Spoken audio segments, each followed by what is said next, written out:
DME means direct micro expelling, so it's direct, i.e. you crack the coconut and you've got oil directly in a matter of minutes, and micro means it's small enterprise, and expelling is the extraction of the oil from the coconut pulp, which we grind out in the process. Within an hour of cracking that coconut, they'll have that beautiful cold pressed oil in a jar ready to go to export. And because it's not been processed and because of the nature of the oil, it's got a long shelf life and it's very rich in all the good things that we need to eat. My name is Jack Chotu and my company name is Chotu's Coconut Products. I've been involved with virgin coconut for about 2 years now. Okay, when the boys pick up the coconut, they husk it. After they husk it, they bring it to the DME.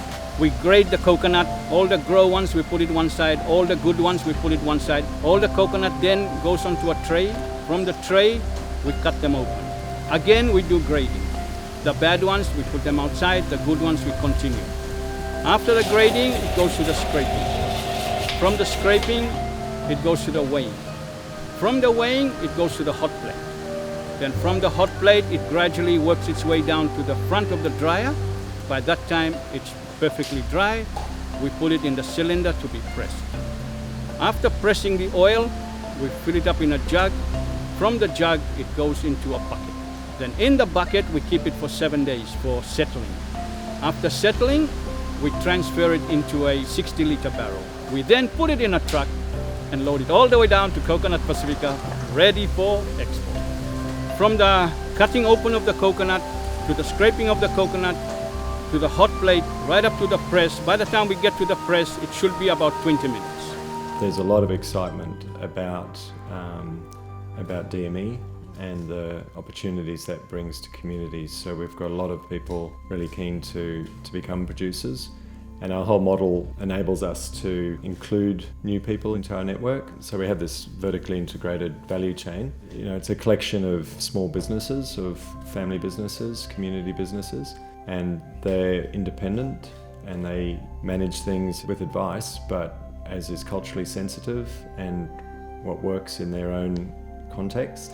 My name is Wilson Piccolo, and I'm the operational manager for Coconut Pacific Solomon Island. We have 37 DMEs, 15 from Malaita province, 12 Guadalcanal, 9 in Soisol, and 1 in Makira Ula province. We are helping the village people. Some never went to school, so owning our own business is a big challenge. My name is Dan Etherington, and I do have a PhD from Stanford University in agricultural economics. I have been interested in coconuts as an economist getting on for 40 years. It's been a long time and I've seen it transformed and is transforming, and it's not only transformed my life but the lives of the producers. To move from a situation of a raw material industry to now a situation where smallholders can produce final products of oil and meal. And the meal is being fed to an increasing livestock industry of pigs and chickens and ducks, and the oil is flowing through to the international market. It's fantastic. What we're doing is giving benefits to people where they live.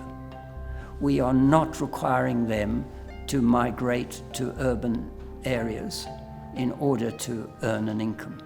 We are providing them, because they've got the sustainable resource, with an income where they are. And that means that there's a minimum amount of investment required in their immediate infrastructure, and they can begin to develop that themselves, building better houses and things like that. Producing virgin coconut oil in the Solomon Islands, we have 2 products, the oil itself and the meal. And the meal goes back to the farmers as they look after their own animals, poultry, piggery, and that goes back to the village. Every DME that's set up around the country, we also teach them how to use the oil for soap making. So they already know how to make soap out of the oil that they produce. Coconut is the most sustainable, is the resilience, because even the tsunami come here, cyclone come here, you can see still some palm trees standing. While the houses are destroyed, you can see coconut still standing, and it yields all throughout the year. The coconut plantation won't ruin the environment. In fact, they are giving us food. That's why we call it the tree of life. It's sustainable, it's in constant production. The beauty of this resource is that it exists.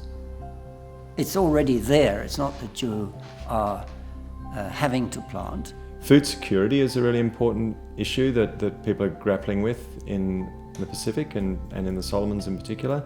And so for us to be able to supply that coconut meal or the press cake as a livestock feed is really important for improving their food security, and particularly their protein supply, which is the most vulnerable component of their food production system. So coming from the agricultural background, that really excites me to try and integrate all these components and spread that benefit. So it's not just about them producing a cash income from selling coconut oil, it's about them using coconut oil themselves for their lamp fuels, for biofuel, for soap making, for body oil. It's got great therapeutic benefits on the body and for eating. Since we started, we know that we get money from DME to build at school. And also we pay school fees for children. And also solar community. Totally change too much law. Family blow me with them outside people law. Community. Yeah, difference. What now the difference? Difference, sometimes community come ask him, say for give him school fee or church contribution or school contribution or clinic contribution. Yeah, working together, we can really work. People are sharing my ideas, discussing what they will need for them. And objectives will help him is very good. People work towards one objective is to help us for sustaining development level. Talking about the sustainability of it, amongst its many uses, is not just the best oil of all for making soap, but it's also the only vegetable oil that you can use as a direct substitute for diesel in the diesel engine. So it is so useful, aside from its nutritional benefits. And we are looking at establishing at the moment a coconut technology center in the Solomon Islands to look at all the other things we can do with the shell and the husk to enable the villagers to have a more diversified economic base from the same crop. It is a gender-neutral technology. So you find men and women working together, they'll change jobs. A person working on the grater won't only do that. You do that and then go and clean the nuts or begin working on the dryer. So it's not a production system in an industrial sense. It's a business that fits into their societies extremely well. My name is Belden Taki, and I'm the manager for the Extension Department of Coconut Pacific Solomon Islands. Just last week I visited that group, and it's operated by a group of women. They come together and form the group. They will try to help each other to meet their needs, like paying for their children's education. I really want them to come up and to prove to everybody that women can also do the business. They can manage it well. They are bringing into the village now over 1,000 Australian dollars a week to that community. And it's not going just to one man or one family. It's spread quite widely because these processors for their coconuts are now getting an income between 5 and 8 times what they were getting for the same coconuts made into copra. I mean, this is a a massive difference. Coconut oil from copra is very expensive. Production cost wise, you have to cut a copra, you have to transport a copra, you have to dry the copra before you mill it. For 800 nuts, I'm making 1 bag ram copra. And 1 bag ram copra, if I sell it, I'll be getting $220. For the same 800 nuts, I convert it to virgin oil, I'll be getting $1,400. For my family, I see a big difference because when we were making copra, it was just making ends meet. We couldn't really move to the next stage like buying something good that we want, or building a house that we want, or getting a vehicle that we want, or getting something special even with school fees. Now with the DME, I got one son still in school, he's Form 3, and I'm paying that school fee. I'm repaying the loan, and I got a vehicle, which I don't have when I have copra. So these are the things that improve the life standard that we have now with virgin oil.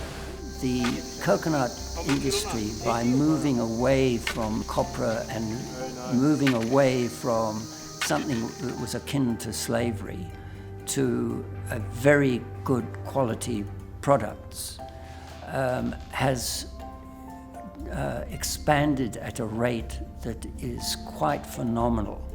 It is as though one has suddenly found diamonds. And I don't think we're at the end of that story. I think that the health benefits that are being seen in people with Alzheimer's and other degenerative diseases is potentially early days. Producing the coconut oil, as we're doing in the village situation in remote locations, is an enormous boon, and it is certainly a very good living wage for those people. It's not just a process but a whole system that we're not just taking oil out, but we're giving pig farmers something for their pigs to eat, and we're giving pocket money to children that are going to school and collecting coconuts on the way to school and selling them for their pocket money, and we're providing employment for women, and we're providing money that flows throughout a whole village, and just the ways that this one small idea had sort of so many tentacles in improving life for these very small remote villages where generally there wouldn't be much hope or much opportunity. Working with our